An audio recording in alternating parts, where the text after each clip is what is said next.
আমার হাতে গুলি লেগেছিল, পরে শুকায় গেছে, খুবই ভালো যে কপাল ভালো আমি বেঁচে গেছি অল্পের জন্য। একদম সত্য কথা বলি, 100% নিশ্চিন্তে আমি এখনো কথা বলতে পারছি না। আপনার ভবিষ্যতে রাজনীতিতে আসার কোনো পরিকল্পনা আছে কিনা? দুর্নীতিমুক্ত সরকার হলে আমাদের সব সমস্যার সমাধান হয়ে যাবে। গতকাল কেন্দ্রীয় শহীদ মিনারে নতুন বাংলাদেশ প্রত্যয়ে শিল্পী সংস্কৃতি কর্মীর সমাবেশ ঘটে, যেখানে শিল্পীরা তাদের নতুন নতুন চাওয়া পাওয়া এবং আন্দোলনের সময়ে ঘটে যাওয়া কিছু শকিং এক্সপেরিয়েন্সও শেয়ার করেন। আপনাকে আমি দেখেছি বিভিন্ন স্ট্যাটাসের মাধ্যমে বৈষম্য বিরোধী ছাত্র আন্দোলনের সাথেই ছিলেন। কখনো কি সরাসরি মাঠে নামা হয়েছিল? আমি মাঠে নেমেছি এবং গুলিও খেয়েছি। আপনি গুলি খেয়েছেন কোথায়? আমার হাতে গুলি লেগেছিল, পরে শুকায় গেছে, খুবই ভালো যে কপাল ভালো আমি বেঁচে গেছি অল্পের জন্য। খুবই সামনে ছিলাম, ফ্রন্টে ছিলাম। রাবার বুলেট ছিল? রাবার বুলেট না, গোলাবারুদ ছিল। আচ্ছা, আমি যতদূর জানি আপনি আপনার মায়ের একমাত্র ছেলে। হ্যাঁ হ্যাঁ। যখন আপনি আন্দোলনে গিয়েছিলেন বললেন যে আপনার গুলিও লেগেছিল, আপনার মা তখন কি করেছিল? মানে আন্দোলনে যাওয়ার সায় দিয়েছিল অথবা গুলি খেয়েছেন এটা শোনার পরে কি করেছিল? আমার আম্মুকে এখন পর্যন্ত বলি না আমি গুলি খাইছি, কারণ আমার আম্মু সবসময় বলছে যাওয়ার প্রয়োজনে যাওয়ার প্রয়োজনে। আমি জোর করে বলছি এটা তোমাকে বোঝাইতে পারবো না, আমার যেতে হবে, কারণ দেশটা আমাদের রক্ষা করতে হবে আর কি। দুর্নীতিমুক্ত সরকার হলে আমাদের সব সমস্যার সমাধান হয়ে যাবে।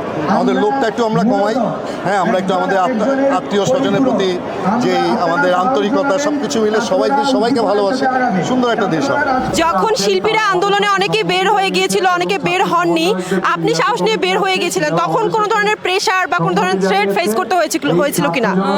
তা তো করতে হয়েছেই। আমাকে জীবন নাশের হুমকি দেওয়া হয়েছে, এসিড মেরে দিবে বলা হয়েছে, আমার বাসায় আক্রমণ হবে বলা হয়েছে, আরও অনেক ধরনের হুমকি আসলে আমাকে দেওয়া হয়েছে। আচ্ছা, ডক্টর মোহাম্মদ ইউনূসের কাছে নতুন কোনো চাওয়া শিল্পীদের তরফ থেকে? আমার আসলে সবচাইতে মানে স্টুডেন্টদের এই আন্দোলন আমাদের যেই অর্জনটা আসলে ওরা উপহার দিয়েছে, এটা আমার অনেক বড় একটা পাওয়া। আরেকটা বড় পাওয়া হচ্ছে যে ডক্টর মোহাম্মদ ইউনূস স্যার আমাদের আসলে প্রধান উপদেষ্টা হয়েছে। আমি আশা করি যে উনি আমাদের চলচ্চিত্র বা আমাদের এই মিডিয়া সংশ্লিষ্ট যারা আছেন তাদের সাথে বসে অবশ্যই চেষ্টা করবেন যাতে আমাদের যেই জিনিসগুলো সংস্কার করার দরকার সেগুলো করা হয়। আচ্ছা, আপু, আর ডিস্টার্ব করবো না, শেষ একটা প্রশ্ন, আপনার ভবিষ্যতে রাজনীতিতে আসার কোনো পরিকল্পনা আছে কিনা? না, একদমই নাই। আচ্ছা, থ্যাংক ইউ। ছাত্রদের কাছ থেকে এত কিছু শেখার আছে, আগে কখনো জানতাম না। আমরা সবসময় মনে করেছি যে ওরা ছোট, কিন্তু ওরাই আমাদের পথ দেখিয়ে নিয়ে যাচ্ছে। এবং ওদেরকে দেখে আরেকটা জিনিস মনে হচ্ছে যে দেশপ্রেমটা শুধু কথার মধ্যে সীমাবদ্ধ না রেখে কাজে প্রমাণ করা। এই শিক্ষাটা যদি আমরা শিখে অ্যাপ্লাই করতে পারি তাহলে খুব ভালো হয়। আমি স্পেশালি সবাইকে বলতে চাই যে নতুন বাংলাদেশের সাথে সাথে আমাদেরও নতুনভাবে চিন্তাভাবনা করা উচিত। আমাদের চিন্তাভাবনাটা সুন্দর হওয়া উচিত। আমাদের একটু ধীরশীল হয়ে আমাদের কোনো কাজ বা কিছু করার আগে 100 বার চিন্তা করা উচিত। বিকজ আমাদের যে কোনো একটা কাজ বা যে কোনো একটা স্টেপ নেক্সট বাংলাদেশ বা মানুষের উপর অনেক বেশিভাবে প্রভাব ফেলতে পারে। সো আমাদের অনেক বুঝে শুনে কাজ করা উচিত।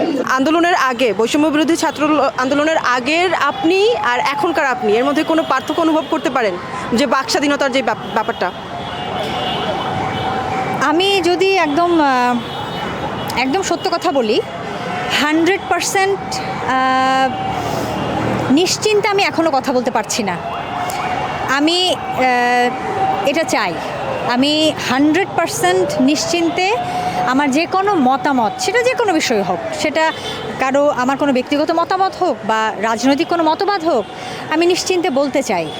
সেটা আমি এখনও মনে হচ্ছে পুরোপুরি পাচ্ছি না, আর নিজের ভেতর থেকে মনে হচ্ছে কেউ আটকাচ্ছে, সেটা আমি সম্পূর্ণভাবে চাই। আচ্ছা আপু, যখন শুনলেন যে সাবেক প্রধানমন্ত্রী পদত্যাগ করেছিল, তখন আপনার অনুভূতি কী ছিল? আমি বিশ্বাস করতে পারিনি, একদম সত্য কথা। এটা আমি মিথ্যা বলতে চাই না, কারণ আমি বেশ কয়েকবার শোনার পর আমার কাছে মনে হচ্ছে না, এটা তো হতে পারে না, কারণ উনি এত সহজে আসলে চলে যাওয়ার মানুষ ছিলেন না, এটাই সত্য। তো আমি যখন বেশ 15-20 মিনিট পরে আমি যখন কনফার্ম হয়েছে যে আসলেই উনি চলে গেছেন, তখন আমি একটু অবাকই হয়েছি। সো বিস্ময় এবং অবাক ছিল আমার ফার্স্ট রিয়াকশন, যে না তোমরা ভুল শুনছো, এটা হয় নাই। কারণ যদি এরকমই হওয়ার হতো তাহলে তো অনেক আগেই কিছু না কিছু সমাধান হতো। পরে যখন আমি বুঝতে পেরেছি চলে গেছেন, তখন আমার অদ্ভুতই লেগেছে, অবাক লেগেছে আসলে।